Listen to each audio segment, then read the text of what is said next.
With placing my heart at the feet of my Sadguru Shri Gurudev Ranade, with my respect to Professor B.R. Kulkarni,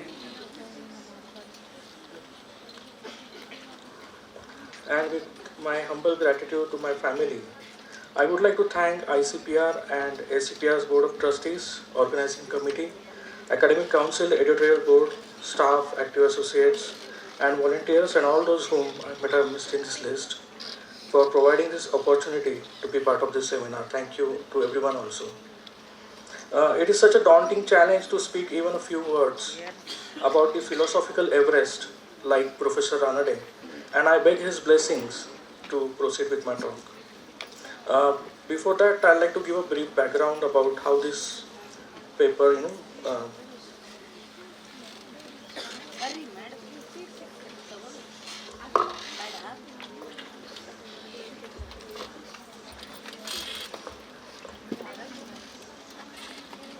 okay. So as you can see on the slide, it is ACPR's building, and you can see the photo of Professor B.R. Kulkarni and his book Critical and Constructive Aspects of Professor Ranade's Philosophy. So the background is that in March 1973, the ACPR hall burst with anticipation, its rows filled with eager listeners. There was a stage like this in front, and the photo of Sri Gurudev, just like it is here today, was there to bless the occasion. And on that stage stood Professor B.R. Kulkarni. As he delivered the series of profound lectures, his words delved into the critical and constructive aspects of Professor R.D. Ranade's philosophy, captivating the audience during the Gurudev Ranade Memorial Lecture Series. Now, today, after 52 years, I find it a privilege to stand and speak on the same subject. So, my paper, The Philosophy of Professor R.D. Ranade, an Overview, is rooted into that very book, and I will urge all of you to definitely read the book at least once. The topics that we will try to cover today are, Professor Ranade, the light of wisdom in an age of reason, critical and comparative aspects of Professor Ranade's philosophy, Professor Ranade's rational mysticism, Professor Ranade's philosophy for today's generation, and if time permits, it will be embracing oneness. Professor Ranade as the light of wisdom in an age of reason. The 19th century was indeed a turning point in intellectual history as the progress of science and industrialization changed the dimensions of philosophical perspective. From an abstract metaphysical thought, the focus changed to concrete reason-based inquiry. It was evolving landscape within which Professor R.D. Ranade shone, preaching philosophy and mysticism. A spiritual luminary of the Nimbargi Sampradaya, his influence extended far beyond India, championing the belief that true philosophical understanding is not confined to theoretical speculation but emerges from direct spiritual experience. So the next sentence is very important, Recognizing the challenges of modern era, Professor Ranade stressed the importance of studying philosophy, especially to engage with Western philosophical traditions. So, though mystical life need not involve philosophy, he himself perceived it as a way to justify the existence of mysticism in the vision of the contemporary world. Expressing discontent with the existing contrast, where mystics remained untouched by philosophical rigor and philosophers paid scant attention to mystical depth, he aptly likened philosophy to a fence that safeguards the sacred garden of mysticism from the weeds of superstition. So further, let us look at how his philosophical approach was for his study. Professor Ranade applied a unique approach to his philosophical inquiry. It was critical, analytical, comparative, as well as constructive. Professor Ranade engaged in a critical examination of many Western philosophers and philosophies, drawing comparisons and contrasts with Indian philosophical and with Western and Indian philosophies. Professor Ranade's critical approach was not simply an exercise in finding flaws, but rather a deeper engagement with philosophical systems to identify their limitations and ultimately reveal their place in a wider context. We can relate this comparative approach to, let's say, that of an astronaut who studies the Earth's surface from this space and can easily compare various topographies on the Earth. So, Professor Ranade highlighted the importance of natural interpretation of philosophical concepts, advocating for an understanding of texts that reflect the author's intent and historical background. So, let us now take a look at various few of the Western philosophers. Yeah. So, as you can see, the Western philosophers are on the left hand side, and there are other names. Let's start with Heraclitus. Professor Ranade challenged the common interpretation of Heraclitus as a mystic, asserting that Heraclitus focused on conflagration. Conflagration matlab jo bhi hai at the end it will be turning into fire. Is more aligned with scientific thought than mystical experience. Parmenides. Professor Ranade highlighted the parallels between Parmenides' concept of truth and the Vedantic notion of Brahman. So you see that he is comparing both things, suggesting that both point towards an ultimate unchanging reality. He finds Parmenides' criticism of the logical universal similar to the Sankhya critic of Vaisesika. Let's go now to Zeno. So if you have heard about Zeno, he had various paradoxes. Like they say that there were 40, out of that 10 are known, and out of them 4 are very famous.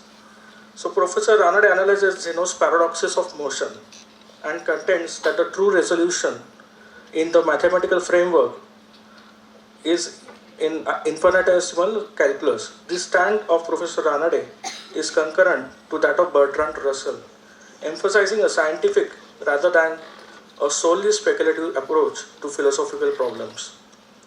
Let's go to Aristotle. Professor Ranade commends Aristotle for his scientific insights and contributions to logic.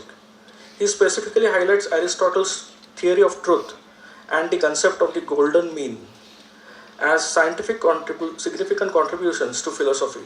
Professor Ranade also notes the resemblances between Aristotle's logic and Maharshi Gautama's logic. Plato. Professor Ranade acknowledges the challenge posed by Plato's theory of ideas and its implications for understanding reality. He underscores the importance of considering the author's intent and context when evaluating a doctrine.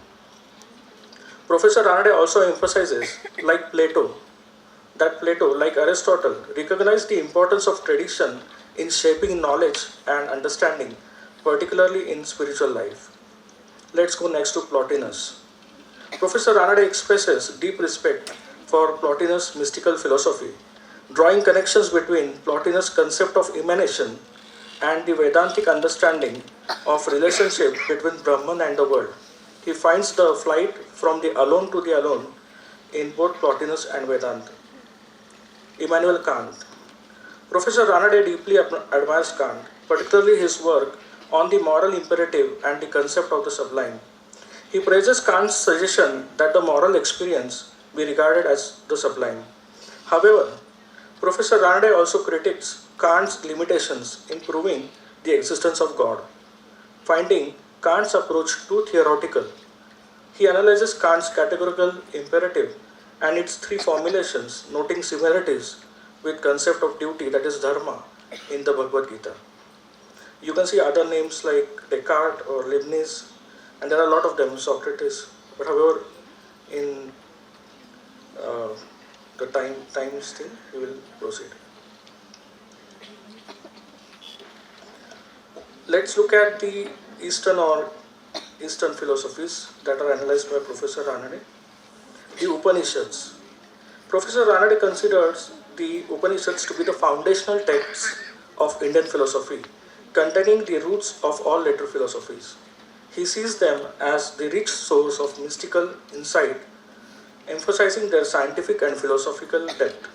He undertakes a minute study of the Upanishads in his work, A Constructive Survey of Upanishadic Philosophy, tracing the development of key concepts and identifying their influence on later schools of thought. The Bhagavad Gita. Professor Ranade views the Bhagavad Gita as a profound philosophical and spiritual text that synthesizes the moral, the sublime, and the divine. He analyzes the concept of duty, that is dharma, and its relationship to God realization in the Gita. He also discusses the three paths of liberation outlined in the Gita, that is the Jnana Marga, Karma Marga, and Bhakti Marga. His book, The Bhagavad Gita as a Philosophy of God Realization, is a masterpiece dealing with this subject. Let's move forward to Sankhya philosophy. Professor Ranade critically evaluates Sankhya philosophy, questioning the proofs offered for the existence of Prakriti, that is matter, and Purusha, that is spirit or consciousness. He identifies the concept of schematism as a weak point in the Sankhya epistemology. He finds the Sankhya assertion of an infinite regress similar to Zeno's philosophical challenge, and uses the concept of infinitesimal calculus to critique the Sankhya concept of infinite regress. He also compares the concept of Prakriti with the concept of a first cause in Western philosophy, such as Descartes' posit of the first creator. Let's move on to Vedanta. Professor Ranade engages extensively with various schools of Vedanta, analyzing their interpretations of key concepts like Brahman, Atman, and Moksha, that is liberation. He discusses the concept of beatificism found in the Brahma Sutras and Bhagavad Gita. He contrasts the differing views of Badrayana and Jaimini regarding the enjoyment of bliss in the state of liberation. He points out that Sankara fails to grasp the mystical significance of the word sphota, a concept from grammar that the Vaiyakarnas identify with Brahman. Let's move on to Buddhism. Professor Ranade offers a nuanced interpretation of the Buddhist philosophy, analyzing the various aspects of nirvana and highlighting both its positive and negative interpretations. He critiques the doctrine of no soul and points to similarities between the Buddhist understanding of the self and the views of Western thinkers like William James and David Hume. He also discusses the Jaina doctrine of relativism, considering it a valid but ultimately limited perspective. Professor Ranade believed that Indian and Western philosophies could benefit from one another, and that true knowledge could only be attained by embracing perspectives from diverse creeds and cultures. His aim was not to prove one philosophy superior to another, but to integrate various perspectives into a cohesive understanding of the world. The key strength of Professor Ranade's methodology was his knack for blending critical analysis with constructive synthesis. So, after all this study, what is the conclusion? Is that his critical and comparative analysis led to a unique constructive approach. Professor Ranade developed his own philosophical framework, which led to the doctrine of rational mysticism. This doctrine of Professor Ranade seeks to harmonize the seemingly opposing insights of reason and intuition. He posited that a comprehensive understanding of ultimate reality necessitates both rational thought, that is philosophy or theory that we can say, and mystical experience, which we can term as practical. This approach seeks to reconcile the objective truths of science and reason with the subjective truths of religious experience. Recognizing the limitations of pure intellect in grasping the ultimate reality, Professor Ranade emphasized the importance of Anubhav, the direct intuitive experience of God. Let us look at few of the tenets that are there at the bottom. So, his metaphysical framework revolves around beatificism, which posits that the core reality encompasses not only consciousness but also bliss. He viewed God realization as a gradual journey that ultimately leads to the experience of bliss. This journey is marked by approximation to the divine, that is akin to mathematical asymptotes that approach a curve. Epistemologically, Professor Ranade reduces all sources of knowledge, there are called 6 sources, to one, that is Atindriya Pratyaksha, equating all valid knowledge to divine non-sensory experience. Comparative philosophy, he engages with diverse philosophers like Heraclitus or Adi Shankara that we saw, to show how different schools converge to the goal of God realization. Theonomic ethics. Morality is grounded in aligning actions with God's will. promoting ethical conduct and spiritual progress toward God realization in Professor Ranade's work. Theotropism, which refers to God's openness or direct guidance, serves as the foundational principle in Professor Ranade's ethical framework. It encourages moral actions by fostering a call towards God where every moral endeavor is aimed at seeking the divine. Spiritual practice. Professor Ranade stresses meditation and spiritual discipline as essential for purifying the mind and achieving direct divine experience. Therefore, we can say that between so found divide of philosophy and mysticism, between the East and the West, between theoretical knowledge and practical approach, between science and religion, between objective and subjective approach, Professor R.D. Ranade bridged the gap by his doctrine of rational mysticism for today's society to follow. Now, as you can see, why the word comparative in the name of SEPR holds a deeper meaning. So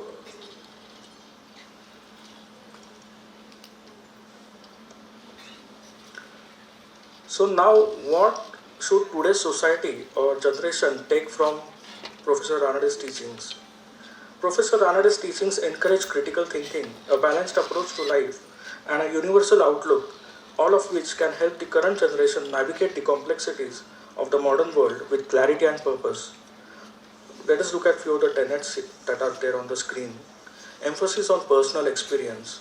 Professor Ranade valued personal experience as a source of truth, encouraging critical analysis of beliefs rather than blind acceptance of trends or popular opinions. This approach can help young people find a grounded personal approach to faith and spirituality that aligns with their experiences. Reconciliation of science and religion.